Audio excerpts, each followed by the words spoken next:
আমি আপনাকে হাতে বুঝিয়ে দিতেছি, কন্যাদানটা আজকে হইলেই ভালো হয়, বাকিটা আপনারা যা ভালো মনে করেন। আপনাদের মেয়ে তো আমাদেরও মেয়ে, আমি তো সেটাই চাই। জি জি জি। ঋতিকা কি হইতেছে এগুলা? বুঝলাম না আমি, কি করতেছো তুমি? এই, বের হয় এখান থেকে। 1 মিনিট, আমি ঋতিকার সাথে কথা বলতেছি। ঋতিকা, তুমি শুধু একবার বলো এসব তোমার অনিচ্ছা হইতেছে, আমি সব ঠিক করে দেবো। এটা করো না ঋতিকা, না তুমি ভালো থাকবা না আমি। আরে আজব কিছু বলতেছো না কেন? তুই যেই হোস না কেন তাতে আমার কিচ্ছু যায় আসে না। তোর অনেক ক্ষমতা থাকতে পারে, কিন্তু এটা আমার বাড়ি। ঋতিকা, ভিতরে যা। ভিতরে যাইতে বলছি। এই, ওরে ভিতরে নিয়ে যাও। তোরে যেন আমার সামনে আর না দেখি। যা, বের হ। যা, বের হ। বাবা প্লিজ তুমি আমার বিয়ে দিও না বাবা, তুমি যা বলবে আমি তাই শুনবো বাবা, প্লিজ আমার বিয়ে দিও না।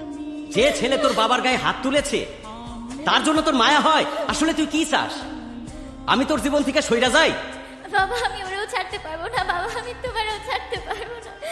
তোমার তো কোন এরকম দেই নাই ভাই, তুমি এমনি ভাঙ্গা পড়লা, আমগো কি হবো ভাই?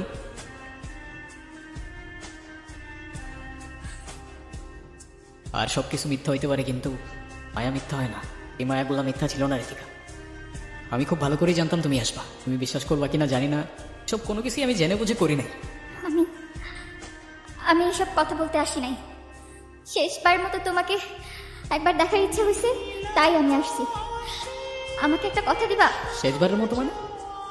আরে চলো না, তোমার বাবার সাথে আমি কথা বলবো। তুমি শুধু একবার হ্যাঁ বলো না, সব ঠিক করে দিব। চলো তুমি। আমি তোমাকে বলছি আমার একটা কথা দিবা তুমি? আরে বলো না তুমি কি করতে হবে। কখনো কারোর মায়ের জন্য নিজেই ক্ষতি করে ফেলো না প্লিজ।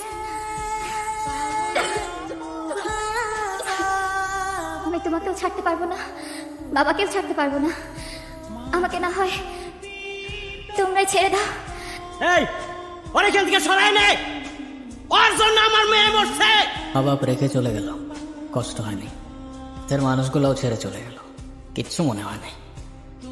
তারপর তুমি আসলা, সাথে এতগুলা ভালোবাসা নিয়ে আসলা। আমি তোমার নামের সেই গাছটার নিচে খুঁজতে শুরু করলাম তোমার ছায়া, কিন্তু বেলা শেষে আফসোস থেকে গেল। না বুঝলাম তোমার অভিমান, আর না বুঝলাম মায়া।